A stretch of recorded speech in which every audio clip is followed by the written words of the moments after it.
بسم اللہ الرحمن الرحیم۔ جنت میں اللہ تعالیٰ کا دیدار کیسے ہوگا اور کون لوگ اللہ تبارک و تعالیٰ کا دیدار کریں گے؟ کیا آپ نے کبھی سوچا ہے کہ ایک دن سب کچھ ختم ہو جائے گا؟ دنیا اور اس کی رونقیں، دکھ سکھ، رشتے، کاروبار، محبتیں سب مٹ جائیں گی اور پھر ہم ہوں گے اکیلے اپنے اعمال کے ساتھ۔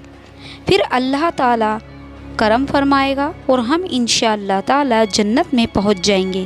تو کیا وہاں سب کچھ ہوگا جو ہم نے سنا ہے کہ جنت میں نہریں، لذیذ پھل، خوبصورت اور عالیشان محل، طرح طرح کے ذائقے دار کھانے، خدام رہتے، جنت کی حوریں، دودھ، شہد اور شراب طہور۔ جنت کا اصل انعام اور جنت کی سب سے بڑی نعمت وہ ہے جسے الفاظ میں بیان نہیں کیا جا سکتا۔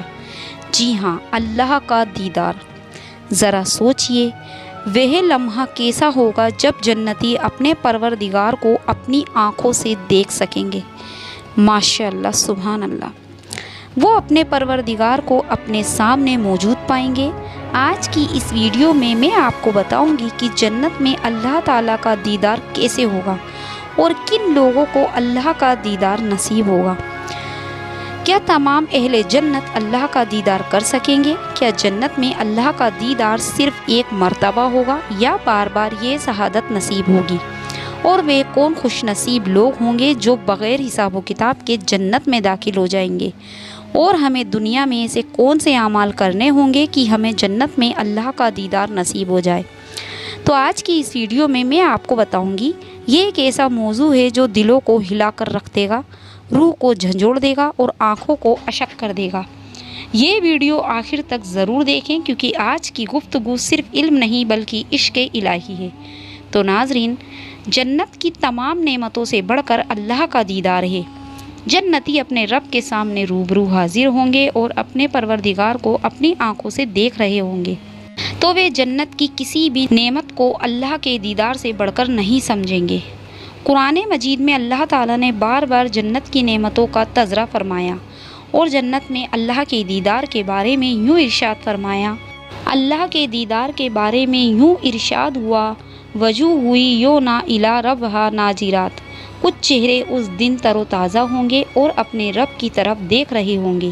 یہ آیت اس بات کی بڑی دلیل ہے کہ جنت میں اللہ کا دیدار نصیب ہوگا اور یہ دیدار جنت کی تمام نعمتوں سے بڑھ کر ہوگا۔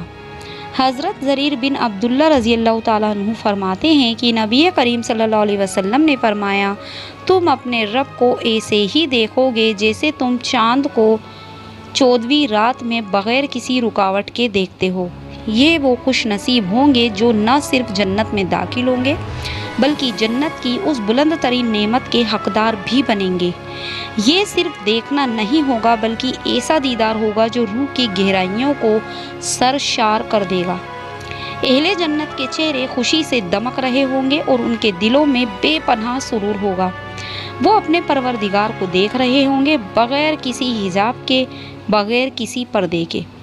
حضرت ابو ہریرہ رضی اللہ تعالیٰ عنہ سے روایت ہے کہ حضور پاک صلی اللہ علیہ وسلم نے ارشاد فرمایا، جب اہل جنت جنت میں داخل ہو جائیں گے تو اللہ تعالیٰ فرمائے گا، کیا تم ابھی کچھ اور بھی چاہتے ہو؟ تو اہل جنت کہیں گے، کیا آپ نے ہمارے چہروں کو روشن نہیں کیا؟ کیا ہمیں جہنم سے نجات نہیں بخشی؟ کیا ہمیں جنت میں داخل نہیں کیا؟